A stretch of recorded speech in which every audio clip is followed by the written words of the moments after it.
Good morning children, welcome to E classes. आज textile portion में आगे की तरफ बढ़ रहे हैं। सेकंड सेम का ये फर्स्ट चैप्टर है, एक यात्रा यह भी। लेखक का नाम है रामदरश मिश्र। इंट्रोडक्शन का सेकंड पैराग्राफ हम पहले कर लेते हैं। ये जो 2-2.5 लाइनें दी हुई हैं, इसमें पूरा सारांश चैप्टर का दिया हुआ है। ठीक है, एक यात्रा यह भी कहानी। क्या है ये? हम कहानी, ठीक है, गद्य का प्रकार है। कहानी में रिक्शा वाले की कहानी है। परिचित होने पर उसके जीवन की घटनाओं से नारी के प्रति उसका दृष्टिकोण देखकर, दृष्टिकोण मतलब नज़रिया, एक रिक्शा वाला है, उसका नारी के प्रति क्या नज़रिया, क्या उसकी सोच है, ये लेखक को पता पड़ती है। जीवन में उतारे गए कर्तव्य बोध से प्रेरणा प्राप्त होती है कि किस प्रकार अपने सारे कर्तव्यों का उसने पालन किया। रिक्शा वाला, उसका नाम है मोहन। स्त्री सम्मान, स्त्री सुरक्षा, आत्मीयतापूर्ण संबंधों को, आत्मीयता मतलब जिसमें बहुत ही अपनापन हो, खूबी से प्रस्तुत किया गया है, जो अत्यंत प्रेरक है। प्रेरक, इंस्पिरेशन देने वाला, अर्थात बहुत ही प्रेरक ये कहानी है। वर्ड टू वर्ड करते जाएंगे। एक यात्रा यह भी, टाइटल का मीनिंग समझा दूं। यात्रा मतलब प्रवास, ट्रैवल करना, है ना। लेखक डॉक्टर को दिखाने, अपनी चेकअप कराने, नॉर्मली जैसे हम जाते हैं कि अपने शहर में कोई अच्छा डॉक्टर नहीं मिलता है, स्पेशलिस्ट नहीं होता, तो हमें डॉक्टर के द्वारा ये सजेशन दिया जाता है कि आप इस शहर में जाइए, ये डॉक्टर हैं, इस नाम से डॉक्टर है, वहाँ आप अपनी चेकअप करवा सकते हैं, ट्रीटमेंट करवा सकते हैं। सिमिलर यहाँ पे भी ऐसा ही कुछ है। लेखक रामदरश मिश्र और उनकी पत्नी दोनों जाते हैं दूसरे शहर में। ठीक है, अब यहाँ पर ग्वालियर जाते हैं और आपको पता है जैसे हम किसी बड़ी स्टेशन पे उतरते हैं ना, जैसे यहाँ से हम अहमदाबाद चले जाएं तो वो मेट्रो सिटी है। ठीक है, तो मेट्रो सिटी है, उस हिसाब से वहाँ पे लोगों का आना जाना भी बहुत लगा रहता है। जैसे ही आप ट्रेन से उतरेंगे ना, तो सामने पैसेंजर्स तो खड़े ही रहते हैं, भीड़ भाड़ इतनी होती है, बड़ा सा जंक्शन है। इसके अलावा पैसेंजर्स के साथ साथ बहुत बड़ी संख्या होती है ऑटो वालों की। वो आपसे सामने से पूछने आते रहते हैं कि आपको कहाँ जाना है, चलिए मेरे ऑटो में बैठ जाइए। यहाँ पे भी लेखक के साथ ऐसे ही कुछ होता है। वर्ड टू वर्ड हम एक्सप्लेन करते जाएंगे। पेंसिल आप अपने हाथ में ही रखेंगे, हार्ड वर्ड्स के मीनिंग समझाते जाऊँगी, वो नोट करते जाएंगे। मैं बहुत यात्रा भीरू हूँ। भीरू का मीनिंग होता है डरपोक, डरने वाला, यात्रा से डरने वाले। क्यों? यात्रा पर निकलते समय डर बना होता है कि पता नहीं कैसे कैसे लोगों से पाला पड़ेगा। आजकल हम आए दिन न्यूज़ चैनल में सुनते रहते हैं कि लोग कार में बाय कार या बाय रोड जा रहे थे, पूरी की पूरी फैमिली जा रही थी, और कुछ लोग या एक आध व्यक्ति खड़ा था हेल्प मांगने के लिए, और उनको मारकर सारा का सारा धन या सोना लूट कर चला गया। तो या फिर ट्रेन में भी कई बार हम सुनते रहते हैं कि रुमाल सुंघाकर या इस प्रकार के केमिकल खिला के या कोई ऐसी वस्तु खिला के कि आमने सामने बैठे कुछ खाने की सलाह करी और फिर बेहोश हो गया वो व्यक्ति जिसको खिलाया गया, और फिर सामने वाला जो बंदा था बड़ा ही स्मार्ट था, वो चोरी करके सामान लेकर चला गया। इस बात का लेखक के मन में बहुत डर था। सबसे बड़ी असहजता तो अनुभव होती है। असहजता मतलब अनईजी फील होना। अंट शंट किराया मांगने वाले ऑटो वालों से। मान लीजिए आप नए हैं, तो अपने शहर में हम जितने परिचित होते हैं सीधे सीधे चलते जाते हैं कि यहाँ से मुझे ऑटो मिल जाएगा, या यहाँ से बस मिल जाएगी, या यहाँ मुझे इस रास्ते पे पैदल जाना है। अब मान लीजिए आप पहली बार जाते हैं किसी नए शहर में, तो नेचुरली आप थोड़ा शहर को पहले परखने की, देखने की कोशिश करेंगे कि कहाँ ऑटो वाला खड़ा होगा, किस साइड मुझे जाना होगा, न जाने कितना दूर वो हॉस्पिटल होगी। तो थोड़ी अजनबीपन बना रहता है नए शहर में। तो हमारे हाव भाव देखकर, शक्ल के फेस एक्सप्रेशन देखकर ऑटो वाले भी समझ जाते हैं कोई स्मार्ट है। तो मान लीजिए आप कहेंगे ना कि नहीं, मेरे रिलेटिव का घर यहाँ जिस हॉस्पिटल में मुझे जाना है वो यहाँ से 5 मिनट की दूरी पे ही है, तो मुझे किसी ने बोला है यहाँ जिस रिलेटिव के घर पे मुझे जाना है वो यहाँ से 2-4 मिनट के फासले पे ही है। तो कहेंगे नहीं बहुत दूर है, 15-20 मिनट लग जाएंगे। आप बैठी ऑटो में, आपको खुद ही पता पड़ जाएगा। फिर ये लोग क्या करते हैं, पूरा शहर घुमा फिरा के वहीं आपको पहुंचा देते हैं। रास्ता 2-4 मिनट का होगा, लेकिन फिर पूरा शहर घुमा के आपसे 40 रुपये के बदले 100 रुपये भी ले लेते हैं। इस प्रकार पैसे कमाने के लिए ये लोग इस प्रकार झूठ बोलते हैं और पैसेंजर्स को क्या करते हैं, गलत राह पे, या यूँ कहें कि धुंधला कर देते हैं। गलत राह तो नहीं कह सकते, बट इस प्रकार धुंधलापन दिखाते हैं। ये नए शहर में कैसे कैसे लोग मिलेंगे, यह भी चिंता बनी रहती है। बहुत नए शहर में आजकल हम जाते हैं तो सोच समझ के चलना पड़ता है, क्योंकि हमें किसी चीज़ की जानकारी होती नहीं है। मान लीजिए कोई रास्ता किसी से पूछने भी जाएं कि ये रास्ता कहाँ पड़ता है, तो वो इंसान जो है सामने वाला डकैती करने वाला हो या लूटमार करने वाला हो, चोर डकैती जैसा हो, तो फिर वो गलत रास्ता भी दिखा देता है और हमें राह भटका भी सकता है। इसलिए बहुत सोच समझ के अलर्ट रह के नए शहर में किसी व्यक्ति से पूछताछ करनी होती है। तो इस बार एक डॉक्टर से मिलने के लिए ग्वालियर जाना पड़ गया। पत्नी साथ थी, इसलिए आश्वस्ति बनी हुई थी। आश्वस्ति मतलब दिलासा, हिम्मत बंधाना कि हिम्मत बंधी हुई थी। अकेले यात्रा करते हैं तो मन में थोड़ा डर समाया रहता है, लेकिन कोई परिवार का सदस्य या मित्र साथ में हो तो एक ढांढस बंधा रहता है कि चलो कोई मुसीबत आएगी तो एक दूसरे से सलाह मशवरा कर लेंगे और कोई न कोई सपोर्ट करने वाला है। स्टेशन पर उतरते ही ऑटो वाले पीछे पड़ गए। जैसे कि मैंने कहा था, बड़े बड़े जंक्शंस होते हैं, मेट्रो सिटी होती है, वहाँ पे ऑटो वाले सामने से, आप ट्रेन में से उतरते हैं और सामने पूछने आ जाते हैं। एक नवयुवक ऑटो वाला साथ लग गया। हम कुछ बोले बिना आगे बढ़ते ही रहे कि उसकी आवाज़ आई, बाबूजी आप आखिर कहीं जाएंगे ही और कोई ऑटो तो करेंगे ही, तो फिर मेरा ऑटो क्यों नहीं। ये जो रिक्शा वाला था, ऑटो वाला था, बहुत ही विनम्रता से अपनेपन की आवाज़ के साथ उसने ऐसे बोला कि आपको कोई ना कोई तो ऑटो का दामन थामना ही पड़ेगा, कहीं ना कहीं तो आप जाएंगे ही, तो यदि ऑटो लेना ही है तो फिर मेरे ऑटो में आप क्यों नहीं बैठ जाते। उसकी जिद और आवाज़ में कुछ ऐसा आकर्षण महसूस हुआ। आकर्षण मतलब अट्रैक्शन, मोहित हो जाना, कि मैंने स्वीकृति दे दी। स्वीकृति मतलब एक्सेप्ट कर लिया कि हाँ मैं तुम्हारे ऑटो में बैठने के लिए तैयार हूँ। वह प्रेम भरी बातें करता रहा और हमें डॉक्टर के पास पहुंचा दिया। अब नया लेखक और उनकी पत्नी दोनों बिल्कुल नए थे, प्यार से बातें करता जा रहा था और कब पहुंच गए हॉस्पिटल पता ही नहीं चला। उसके द्वारा बताए गए वांछित पैसे देकर, वांछित मतलब जितने मांगे गए, जितनी उसकी इच्छा थी, कि मान लीजिए स्टेशन से हॉस्पिटल तक पहुंचाने के 100 रुपये हैं तो 100 रुपये बोलने पे लेखक ने उसे पैसे दे दिए। कॉल बेल बजाई। ज्ञात हुआ कि डॉक्टर ने क्लिनिक की जगह क्या कर दी है, बदल दी है। जैसे ही हमने कॉल बेल बजाई तो पता चला कि यहाँ से डॉक्टर ने कहीं और अपना क्लिनिक ट्रांसफ़र कर दिया है। ऑटो वाला बिना हमारे कहे हमारा इंतज़ार कर रहा था। लेखक ने बोला नहीं था कि हमारा इंतज़ार करना, हम इतनी देर में आ जाएंगे, क्योंकि डॉक्टर के पास जाते हैं तो हम ये सोचते हैं कि भीड़ नहीं होगी या आधे घंटे में आ जाएंगे, और ऑटो वाले को हम बोल देते हैं थोड़ा इंतज़ार करना। लेकिन यहाँ पे लेखक ने ऐसा कुछ भी नहीं कहा था और फिर भी बिना बोले इंतज़ार कर रहा था। हमें नई जगह पे पहुंचा दिया। मैंने पूछा कितने पैसे दे दूं। अब जहाँ से क्लिनिक की प्लेस चेंज कर दी थी वहाँ पे फिर ये ऑटो वाला लेके गया लेखक और उनकी पत्नी को। तो अब दूसरा चार्ज तो लगेगा ही कि एक जगह पहुँचा है उसका चार्ज ले लिया, अब दूसरी जगह पहुँचाएंगे तो दूसरा चार्ज होगा। लेकिन ऑटो वाले ने कहा बाबूजी जो इच्छा हो दे दो। अब नया नया देखते हैं ना, कोई स्मार्ट ऑटो वाले होते हैं, चालाक, समझते हैं कि ये नया व्यक्ति है, इसे पता नहीं है कि शहर में कितना किराया चलता है, तो ज़्यादा डबल किराया भी ले लेते हैं। लेकिन ये ऑटो वाला बिल्कुल भी ऐसा नहीं था जो नए पैसेंजर से बिना मतलब के छल कपट करके पैसे ले ले।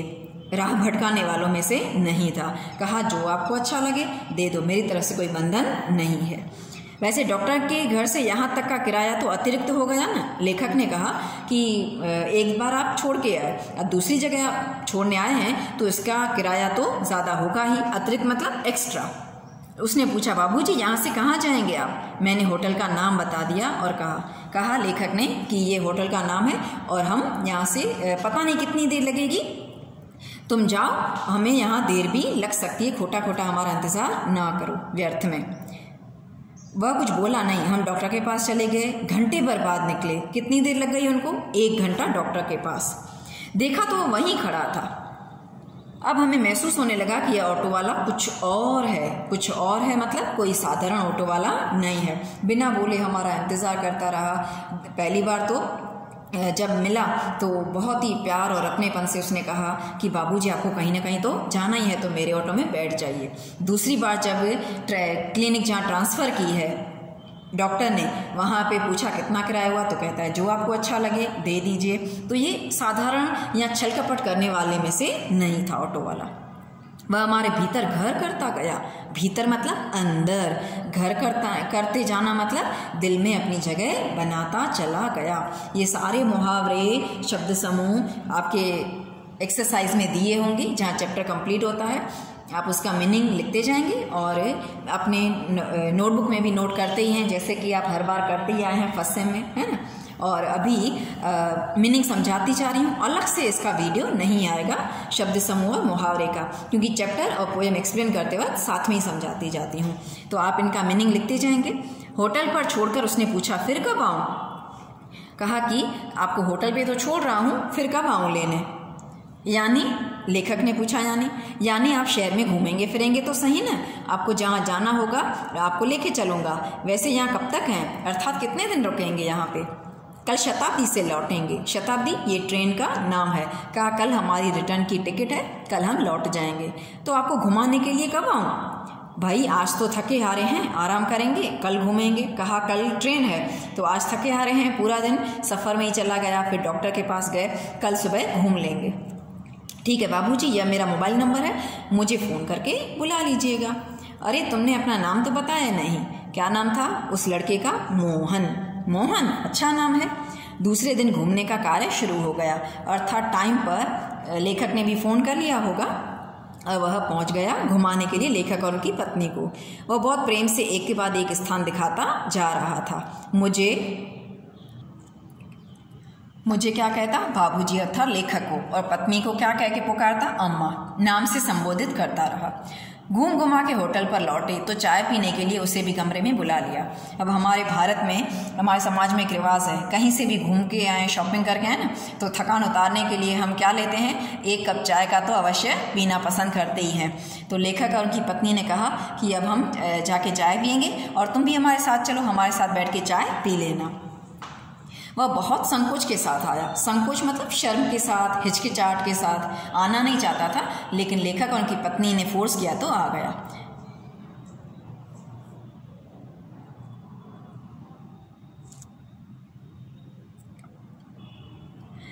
चाय पान के साथ हमारी पारिवारिक वार्ता शुरू हो गई। पारिवारिक मतलब परिवार से संबंधित। पत्नी ने पूछा, बेटे तुम ग्वालियर के हो। नहीं अम्मा, मैं मूलतः आगरा का हूँ। मूलतः मतलब बेसिकली आगरा का रहने वाला हूँ, यहाँ आना पड़ गया। हमें लगा कि यह कहते कहते कुछ भर आया है। कुछ भर आना अर्थात उसका मन भर आया है, उसका मन दुखी हो गया है, इसलिए चुप रहे। लेकिन वह स्वयं बोलने लगा। अब जब इतना कोई रोने जैसी कंडीशन में आ जाता है, इमोशनल हो जाए, तो हमें सामने से कुछ भी पूछना नहीं चाहिए। इसलिए लेखक और उनकी पत्नी ने फिर कुछ भी नहीं पूछा और खुद ही बोलने लगा। आगरा में मेरा अपना घर है। माँ बाप तो बचपन में ही क्या हो गए थे, गुजर गए थे। बड़े भाई ने मेरी क्या की, परवरिश मतलब पालन पोषण किया। भाई वकील हैं, अर्थात भाई पेशेवर क्या है, प्रोफेशनल वकील है, एडवोकेट है। मैं भी बीए पास हूँ। बीए मतलब बैचलर ऑफ आर्ट्स, ठीक है। 12th पास कर लिया, उसके बाद आप 3 साल तक आर्ट्स का कोर्स करते हैं तो कहा जाता है आप आर्ट्स के ग्रेजुएट हैं। कोई नौकरी खोज रहा था कि एक चुप्पी सी छा गई। चुप्पी मतलब बिल्कुल शांति छा गई पूरे के पूरे रूम में। हमें लगा कि इसके साथ कोई अवांछित घटना घटी है। अवांछित मतलब जिसे हम चाहते ना हो। बोलते बोलते एक बार चुप हो गया, फिर थोड़ा आगे बढ़ने की कोशिश की तो फिर वह चुप हो गया। उसे छेड़ा नहीं, अवांछित घटना घटी है, उसे छेड़ा नहीं अर्थात लेखक और उनकी पत्नी ने फिर उससे कुछ भी पूछा नहीं, किंतु उसने फिर कहना शुरू कर दिया, मैं नौकरी की तलाश में इधर उधर भटक ही रहा था। एक दिन भटक कर लौट रहा था कि रास्ते में एक परिचित लड़की मिल गई। बदहवासी, परिचित मतलब जिसे हम जानते हों। मोहन उस लड़की को अच्छे से जानता था, उससे मुलाकात हो गई। बदहवास मतलब बहुत ही भयानक हालत में हो या बहुत ही डरावनी हालत में हो, भयभीत हो मन से, उसे कहते हैं बदहवासी। घिघियाती हुई बोली, घिघियाती जैसे कि रोती हुई बोली, मोहन मुझे बचा लो, मैं बहुत बड़ी मुसीबत में हूँ। क्या हुआ? मेरे माँ बाप एक अधेड़ के साथ मुझे बेच रहे हैं। हाथ, अधेड़ का मीनिंग होता है जिसकी आधी उम्र गुजर चुकी हो, मतलब समझो ना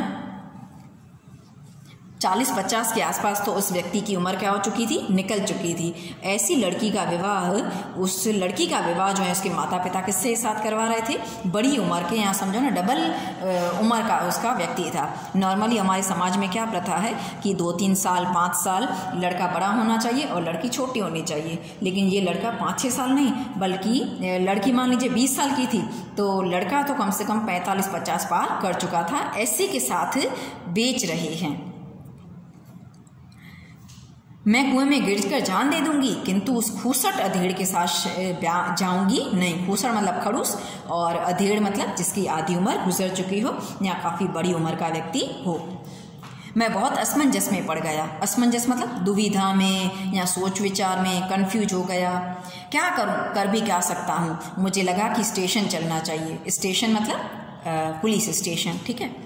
वहाँ उसे ले गया और थानेदार से हकीकत बयान की। थानेदार का मीनिंग होता है पुलिस वाला या दरोगा, पुलिस। वे कुछ देर तक सोचते रहे कि क्या किया जा सकता है। थानेदार साहब बोले, इसकी FIR लिखकर इसके माँ बाप को हवालात में बंद कर देता, लेकिन फ़िलहाल चिंता इस लड़की की है कि आखिर इसके लिए क्या किया जाए। FIR फर्स्ट इंफॉर्मेशन रिपोर्ट, कि हम कोई भी कंप्लेन लिखवाने जाते हैं तो उससे क्या कहते हैं, FIR। एक कॉपी पुलिस में रहती है और एक कॉपी हमारे पास प्रूफ के तौर पे रहती है कि हमने कंप्लेन दर्ज करवाई है। उसने कहा हवालात में माता पिता को बंद कर दूँ, लेकिन ये लड़की कहाँ जाएगी, इसको अकेले कहाँ छोड़ेंगे। एक छोटी सी चुप्पी के बाद वे एकाएक बोले। एकाएक का मीनिंग होता है अचानक से। तुम्हारी शादी हो गई है क्या। मैंने न में सिर हिलाया। शब्द तो कुछ नहीं बोले, लेकिन मोहन ने सिर हिला के कहा नहीं। तो बोले, तुम इससे शादी क्यों नहीं कर लेते हो। मैं तो इस आकस्मिक प्रस्ताव से चकरा गया। आकस्मिक मतलब अचानक, और प्रस्ताव का मीनिंग होता है प्रपोजल।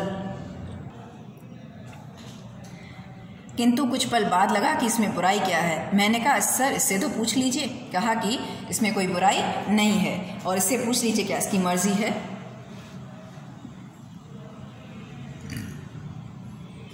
थानेदार ने उससे पूछा तो उसने स्वीकृति सूचक सिर हिला दिया। थानेदार ने कहा, क्या तुम इससे मोहन के साथ शादी करने के लिए तैयार हो। तो उसने सिर हिला के कहा, हाँ ठीक है। लेकिन क्या मोहन।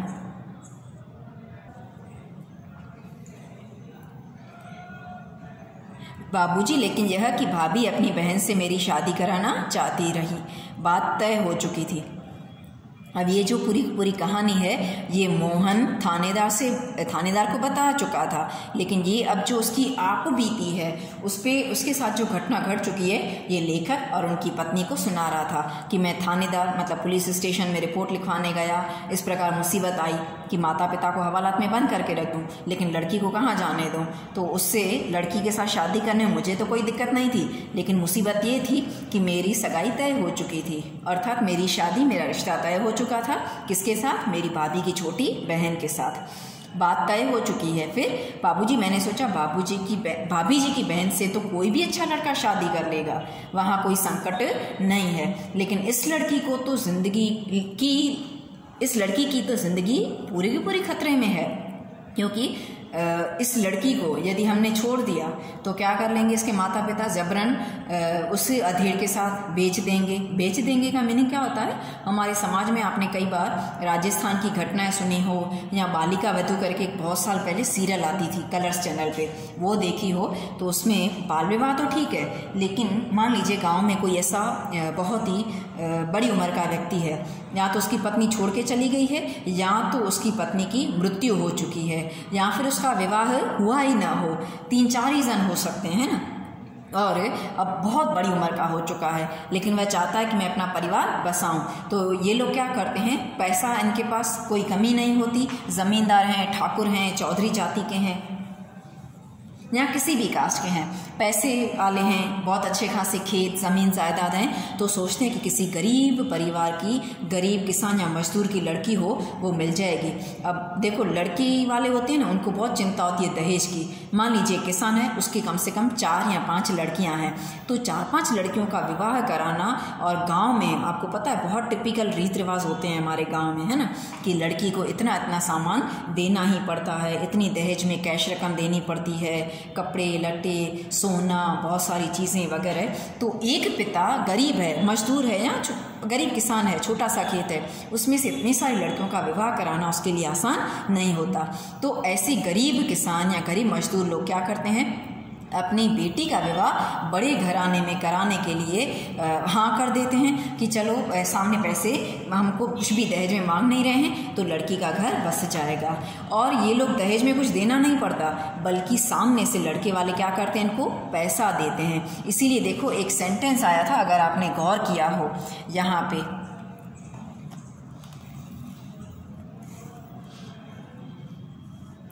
मुझे बेच रहे हैं,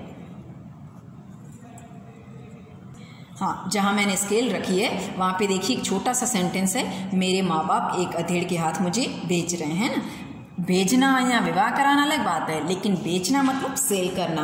मान लीजिए आप कोई वस्तु की मार्केटिंग करने निकलते हो या सेल करने निकलते हो, तो सामने वाला खरीदता है और उसके बदले में आपको क्या देगा, पैसे देगा। तो यहाँ पे भी इसके माता पिता ने पैसों की लालच में आके और दहेज न देने के कारण क्या कर दिया था, लड़की को बेच दिया था कि सामने जो अधेड़ व्यक्ति है, बड़ी उम्र का व्यक्ति है, वो हमें लड़की वालों को, माता पिता को क्या देगा, बदले में पैसे देगा। अब फिर हम वहीं पे आ जाते हैं, लड़की सुंदर भी है, परिचित भी, और सबसे अहम बात यह संकट में है।